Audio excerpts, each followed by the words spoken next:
থেকে সবাই চিৎকার করছিল রোকেয়া রোকেয়া রোকেয়া। কাজে ফিরছি এবং ব্যাচেলার পয়েন্টের মাধ্যমেই ফিরছি। ব্যাচেলার পয়েন্টের কোনো কাজ করি নাই। অন্তরা আসলে অ্যাক্ট্রেসের জন্য একটু বাধার সম্মুখীন হতে হয়। 10টা কাজ না করেও যদি একটা ব্যাচেলার পয়েন্ট করতে পারি সেটা আমার জন্য আসলে মানে ব্যাচেলার পয়েন্টের কোনো কাজ করি নাই। আমার চিন্তা ছিল যে ব্যাচেলার পয়েন্টের 2টা সিজনে আমি সিজন 3 and 4 থেকে আমার এন্ট্রি হয়। সো আমার ইচ্ছে ছিল যে কাজ যখন করবো একটাই ভালো কাজ করবো, হাজার হাজার কাজ করতে চাই না। সো আমি খুব এগারলি, আমি জানি না বাকিরা তো অবশ্যই ওয়েট করেছে, বাট আমার ওয়েটিংটা ছিল একদম 2 বছর।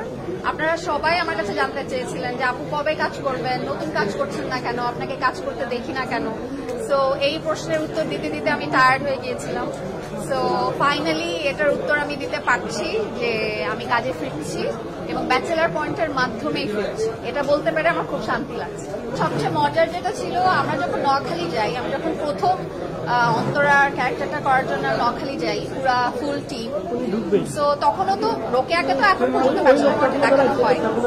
তো আমার মনে আছে আমরা যে বড় বিশাল বড় একটা বাসায় শুট করছিলাম, বাংলো বলা যায় ওটা।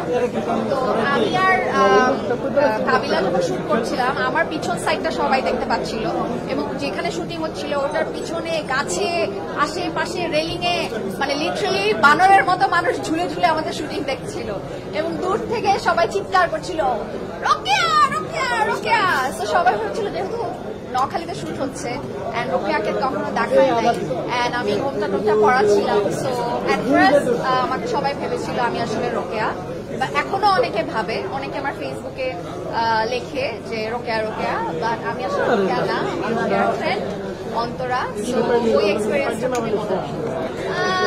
মেয়েরা তো বেশিরভাগই ছল চাতুরি করে, খুব কম মেয়েই আছে যে ছল চাতুরি করে না।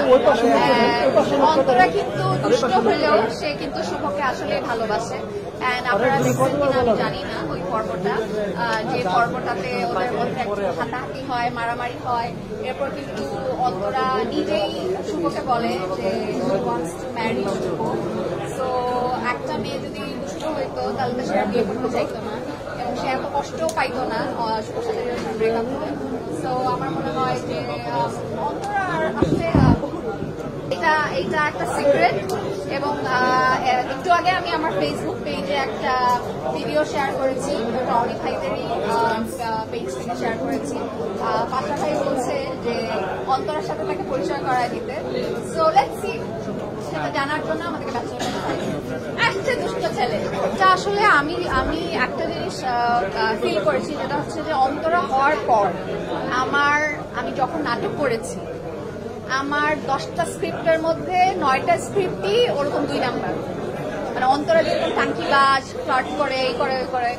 সো মানে ওইটা আসলে এত বিলিভেবল জায়গায় পৌঁছায় গেছে, সব ডিরেক্টর আমাকে আসলে ওই ক্যারেক্টারই দেখতে চায়। এটা একটু মানে একটা অ্যাক্ট্রেসের জন্য একটু বাধার সম্মুখীন হতে হয় এই কারণে, বাট কিছু করার নাই।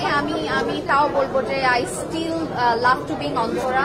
আমি 10টা কাজ না করেও যদি একটা ব্যাচেলার পয়েন্ট করতে পারি সেটা আমার জন্য আসলে মানে সেটা আই গেস ভালোই হবে। এখন সেটা পুরোপুরি ওইটা হচ্ছে অমিত ভাইয়ের হাতে। অমিত ভাই কিভাবে অন্তরাকে পোর্ট্রে করবে অ্যান্ড অন্তরা কি এই ব্যাচেলার পয়েন্টের গ্রুপের সাথে কোনো দুষ্টামি ফাজলামি করবে নাকি, ওটা আমি এখনো জানি না, যেহেতু আমি এখনো শুট স্টার্ট করি নাই। বাট শুভ আর অন্তরার যে কানেকশনটা সোফার আমি যতটুকু জানি যে ওইটাও থাকবে, সময় কাটাবো। ঈদের পরপর আমার ব্যাচেলার পয়েন্টের শুট, সো চেষ্টা করবো একটু গরুর মাংস কম খাওয়ার, কারণ আমার গরুর মাংস খেতে খুব ভালো লাগে। ঈদ মানেই হচ্ছে আমি ওজন আমার বেড়ে যায়। সো ঈদের পরপরই আমি যতটুকু জানি যে সেকেন্ড লটের শুট শুরু হবে। সো একটু কম খাওয়ার চেষ্টা করবো। আর শপিং, কোরবানি ঈদ আসলে আমার শপিং করার